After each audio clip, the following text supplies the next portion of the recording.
Hello everyone, welcome in DICL।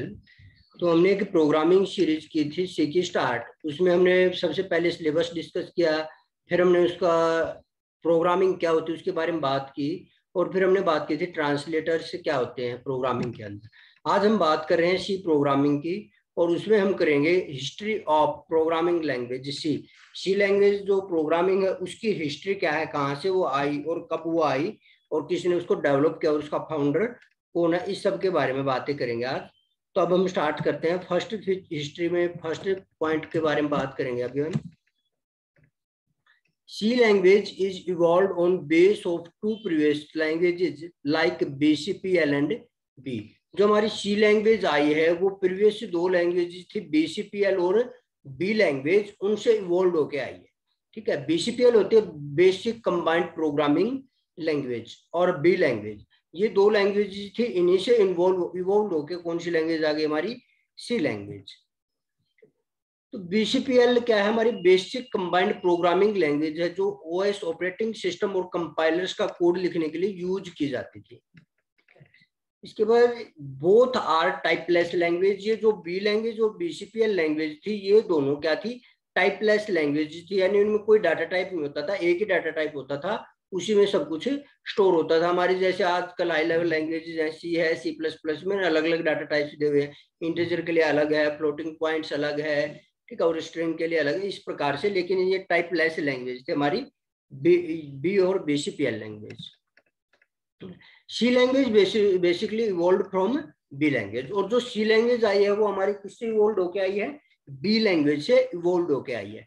Evolve से मतलब क्या, बी लैंग्वेज में जो कमियां थी जिनको हम बी लैंग्वेज में नहीं कर सकते थे, उनके लिए हमने क्या कर दिया, सी लैंग्वेज बना दी, और जो उनमें कमियां आई थी उनको क्या कर दिया, दूर करके हमने एक नई लैंग्वेज डेवलप कर दी, C language. It was developed to be used in Unix operating system. ये किसके लिए डेवलप की गई थी, यूनिक्स ऑपरेटिंग सिस्टम के लिए डेवलप की गई थी।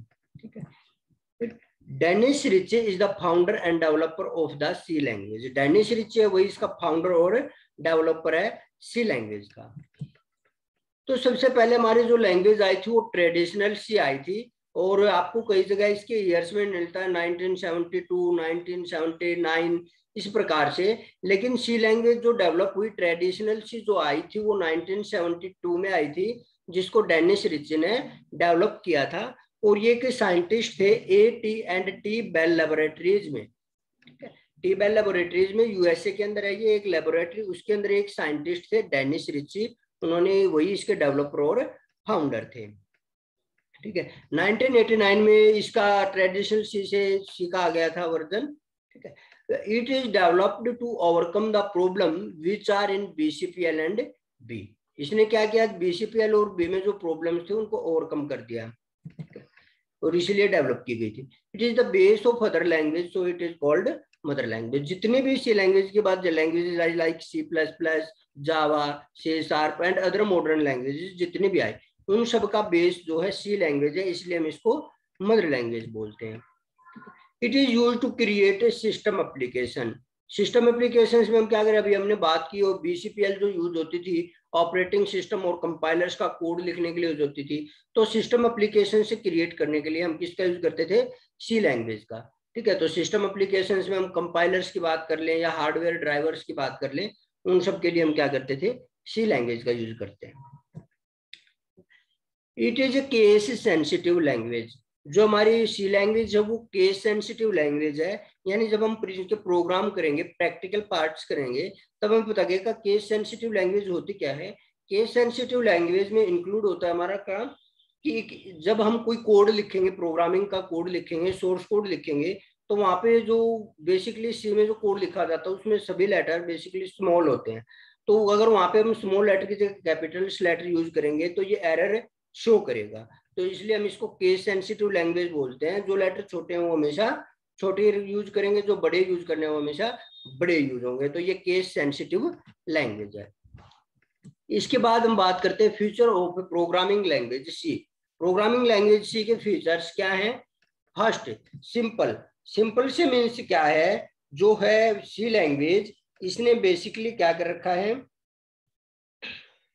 हमें एक स्ट्रक्चर्ड अप्रोच प्रोवाइड करा रखी है, ठीक है, स्ट्रक्चर्ड अप्रोच प्रोवाइड करा कर रखी है, और rich set of library functions और डाटा टाइप प्रोवाइड्स करा रखे हैं जिनको हम इजीली यूज करके अपना कोड कर सकते हैं। सेकंड है मशीन इंडिपेंडेंट और पोर्टेबल, ठीक है। तो सी प्रोग्राम क्या है, डिफरेंट डिफरेंट मशीन पे हम इसको रन कर सकते हैं, इसमें माइनर चेंजेस करने पड़ते हैं अकॉर्डिंग टू मशीन, इसलिए हम इसको बोलते हैं मशीन इंडिपेंडेंट और पोर्टेबल। मीन्स है इसमें जो फाइल बनते हैं हमारे एग्जीक्यूटेबल फाइल, जो सॉफ्टवेयर फाइल जिसको हम बोलते हैं, वो क्या हो जाती है, हम उसको किसी दूसरी मशीन में माइनर चेंजेस के साथ डाल के एग्जीक्यूट कर सकते हैं, ठीक है। स्ट्रक्चर्ड प्रोग्रामिंग लैंग्वेज, नेक्स्ट है structured programming language. Structured programming language में क्या होता है, हम इसको छोटे छोटे पार्ट्स में डिवाइड करते हैं अपने प्रोग्राम को यूजिंग फंक्शंस, ठीक है। तो यूजिंग फंक्शन जब हम इसको छोटे छोटे पार्ट्स में डिवाइड कर देते हैं तो हमारी कॉम्प्लेक्स प्रॉब्लम होती है उसको मॉडिफाई कर सकते हैं इजिली स्मॉल पार्ट्स में अंडरस्टैंड करके, ठीक है। अभी इसको मैं आगे डिटेल में भी बताऊंगा थोड़ा। Rich library, C provides a lot of functions, C क्या करती है, लॉट ऑफ फंक्शंस प्रोवाइड कराती है, जिससे क्या होता है हमारा डेवलपमेंट फास्ट होता है, इसलिए इसकी लाइब्रेरी क्या है, रिच है, ठीक है। इससे आगे मेमोरी मैनेजमेंट, मेमोरी मैनेजमेंट में क्या है, ये जो सी है हमारी, इसमें क्या है, डायनेमिक मेमोरी एलोकेशन है। तो डायनेमिक मेमोरी एलोकेशन में क्या होता है, जब हम कोई भी प्रोग्राम रन करते हैं तो प्रोग्राम को जो स्पेस लेता है मेमोरी में, वो रन टाइम पे लेता है। मान लो हमने 10 वेरिएबल, हमने मान लो कंपाइल टाइम पे ले लिया टाइम, तो क्या होगा, वहां पे वो स्पेस ज्यादा लेगा, ठीक है। लेकिन हम डायनेमिक मेमोरी एलोकेशन करेंगे तो जो मेमोरी एलोकेट होगी प्रोग्राम को, वो होगी हमारी कब, रन टाइम पे। तो जितनी हमें रिक्वायरमेंट है उतनी ही क्या होगी, हमें उसकी यूज का वो मेमोरी मैनेजमेंट का वो करेगा, ठीक है।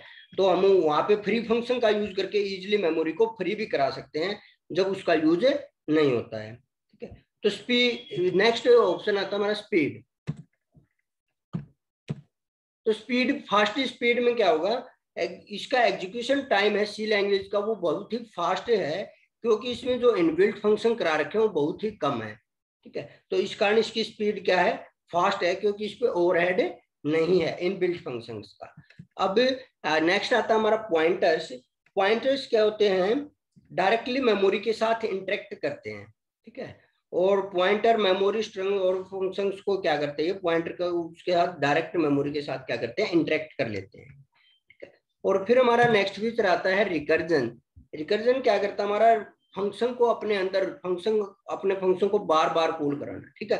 फंक्शन अपने आप को ही बार बार कॉल कराए, वो हो जाता हमारा रिकर्जन। और इससे क्या होता है, मेरे कोड रीयूजेबिलिटी की जो फैसिलिटी है वो मिल जाती है, ठीक है। और बैक ट्रैकिंग है वो भी हमें अवेलेबल हो जाता है रिकर्जन के थ्रू। और फिर हमारा जाता है एक्सटेंसिबल। एक्सटेंसिबल क्या होता है, सी लैंग्वेज जो है इसका एक फीचर है, मोस्ट इंपोर्टेंट फीचर है ये एक्सटेंसिबल। इसमें क्या होता है, अगर हमें कोई नया फीचर ऐड करना है सी लैंग्वेज के अंदर तो वो इजिली ऐड हो जाता है।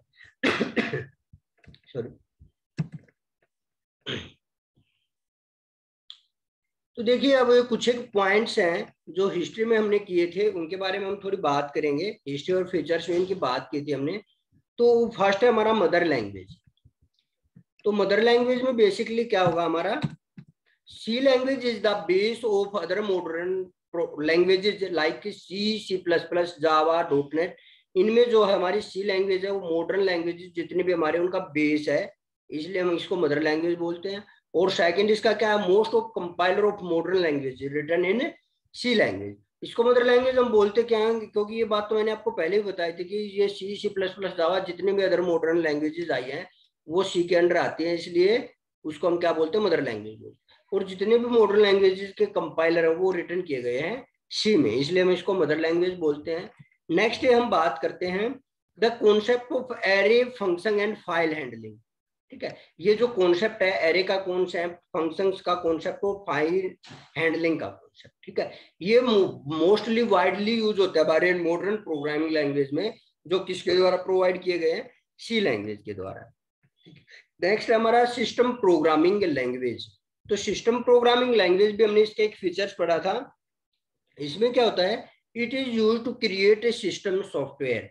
सी लैंग्वेज के थ्रू हम क्या करते हैं, अपने सिस्टम सॉफ्टवेयर क्रिएट करते हैं, इसलिए हम इसको बोलते हैं system programming language. It is use to create hardware devices operating system drivers. क्या करते हैं ये हार्डवेयर डिवाइसेज के हमें ड्राइवर करने हैं या ऑपरेटिंग सिस्टम क्रिएट करना है यूजिंग लिनक्स। जो ऑपरेटिंग सिस्टम है वो कंप्लीट सी पे बेस्ड है।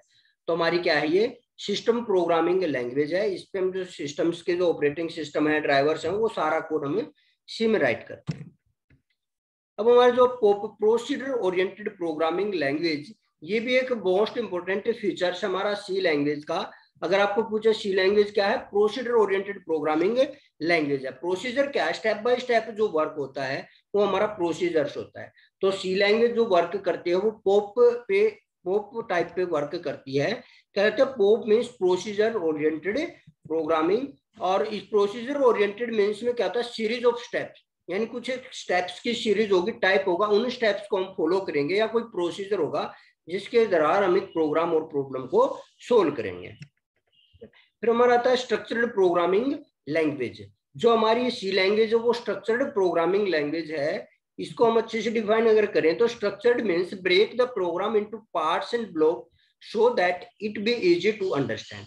अब क्या होता है, जब हमारा प्रोग्राम ज्यादा कॉम्प्लेक्स हो जाता है, लाइन ऑफ कोड एलओसी जब बहुत ज्यादा कॉम्प्लेक्स हो जाती है तो हम प्रोग्राम को क्या करते हैं, छोटे छोटे पार्ट्स में तोड़ते हैं, ब्लॉक्स में तोड़ते हैं, और उसके लिए हम फंक्शंस का यूज करते हैं।